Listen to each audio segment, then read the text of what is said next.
Welcome back, everybody, to another video, Faith in Motion. Quickly, guys, I just want to give you my thoughts about the current news of Donald J. Trump getting into office for 2025, new president of the United States. Let's go. Welcome to Faith in Motion, where modern minds meet timeless truths, where we keep it real, whether coaching, directing, or mentoring young minds, fostering marriage and relationships. It's all about becoming stronger, wiser, and ultimately drawing closer to God.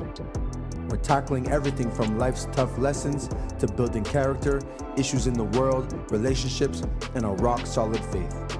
Let's get moving to becoming the kings and the queens we were born to be. Because faith without action is just talk. So let's put our faith in motion. All right, guys, so for the past couple of weeks, having discussions and conversations with family members, friends about this whole election, Kamala Harris and Donald Trump and everything that's going on, I think that people need to really step back and take a look. You know, the conversations that I was hearing and having with people were that, oh, if Donald Trump gets president, it's the end of the world, especially for those who understand biblical prophecy. We wouldn't want him to be president, and it's better if Kamala Harris is there because we will have time to continue to work. We'll still have time to live or whatnot, and it's not going to be stressful because the people who are going for Donald Trump believe that his laws are going to become more rigid over time, enforcing, the mark of the beast to come. Well, there's another side and the side of the Donald Trump supporters who believe that he's just this guy who is, for the Christians and for, right things and righteous living and things that are basically more aligned biblically. There's the other side of Kamala Harris now, people who support Kamala Harris who believe, she is the lesser of the two evils per se, and she is not necessarily a wolves in sheep clothing like Donald J. Trump is, even though she's kind of supporting some weird things when it comes to children and sex change and the whole alphabet community, all that craziness. Definitely I don't support none of that stuff. But really and truly, Donald Trump, Kamala Harris, neither are optimal, you can say optimal candidates for any of those type of positions, especially when you're governing people, you're in control of people. But this is the system we're living in, and God has allowed it. So that's my first point. We need to be a people that understand that God is the one who's in control. Listen, there's a Bible verse that says, Daniel chapter 2, verses 21. He changes times and seasons. He removes kings and sets up kings. That's Daniel chapter 2, verses 21. God is the one who sets up kings and puts down kings. God is the one. So if God allowed Donald Trump to come into office, now I don't live in the United States, but whatever happens in the United States affects the world. That is very clear. So the fact that God allowed Donald Trump to come back into office, this is what it is. And we have to be prepared whether the outcome is good or bad, whether the outcome is more quicker than we thought, that the end times are going to be more rapid, then we need to just make sure our houses are in order. So we can't look at it as we're not going to have time to do this, we're not going to have time to do that, or the other side of it. I think we need to just be aligned with God. We need to be in God's presence. We need to be focused on His Word, be in prayer, to know what to do whatever the times are that we are in, okay, or whoever is elected. So number one, God is in control of who's in power. Psalms 22:28 backs us up, saying, for kingship belongs to the Lord, and He rules over the nations. God is the one with the final say, no matter who's in the White House, okay, guys? Beyond the politics, all right? God's purpose.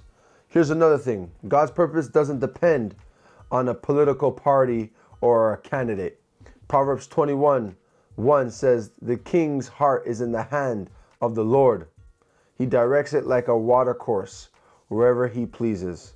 Okay, so God can use any leader. God can use any person in authority. God can use any person in any party, in any situation for His own purpose. All right, so whether or not we understand what God is doing, we have to be in prayer. We have to be in tune with the Spirit, with the Holy Spirit to know.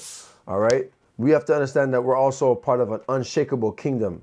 God-fearing people, we forget that our kingdom is not of this world. All right? So we're trying to fight so hard for this place that we're living in. We're not remembering that our kingdom is not of here. Just like what Christ said when they asked him, when Pilate was questioning, why are your people bringing you to me to arrest you? And Jesus said, listen, these are not my people. If they were, they wouldn't have done this to me.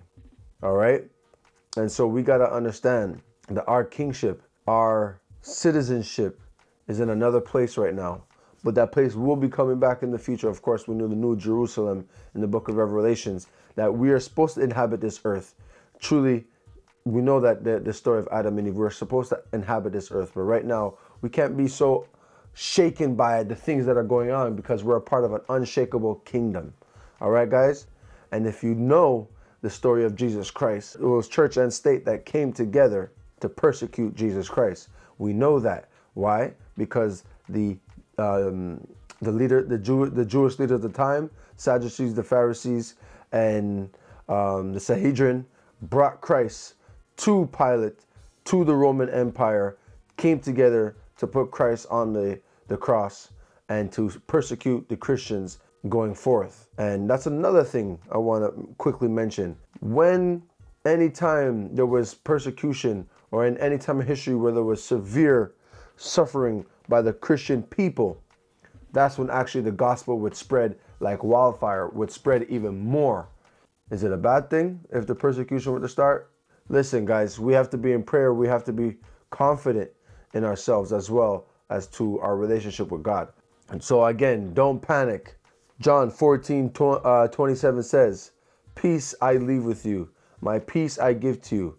All right. So as Christians, we're supposed to have peace even when things are uncertain. Yeah, we shouldn't be anxious over who's president. Our trust is in God. He's in control. Isaiah chapter 55 verses 8-9 reminds us that God's ways are higher than our ways. And sometimes we just won't understand. Once we keep our eyes on the prize and we trust in him, instead of getting caught up in our own worries, he has our back.